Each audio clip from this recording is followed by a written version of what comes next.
კონსერვატორის დიდ საკონცერტო დარბაზში გუშინ ანსამბლ ბასიანის სოლო კონცერტი გაიმართა. საპატრიარქოს ფოლკლორულმა ანსამბლმა საღამოზე ხალხური სიმღერები და ტრადიციული საგალობლები შეასრულა. ბასიანთან ერთად მონაწილეობას ოზურგეთის ანსამბლის 7 კაცსაც იღებდა. კონცერტზე ასევე შედგა ბასიანის ახალი ალბომის პრეზენტაცია. ანსამბლი 2000 წელს უწმინდესისა და უნეტარისის ილია მეორის ლოცვა კურთხევით დაარსდა. კონცერტი კულტურისა და ძეგლთა დაცვის სამინისტროს მხარდაჭერით ჩატარდა. ეს არის 102 სიმღერისაგან შედგენილი კომპაქტური დისკების კრებული. უნიკალური გამოცემაა.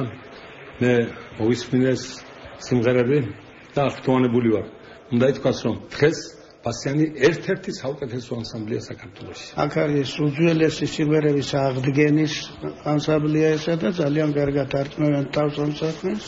გურული სიმღერების აღდგენა ცოტა ჩვენც ვეხმარებით ამ საქმეს მე და ჩემი ბიძაშვილი გურის სიხარულიძე და დღეს მივიღეთ მონაწილეობა ჩვენც ამ დიდ ზეიმში.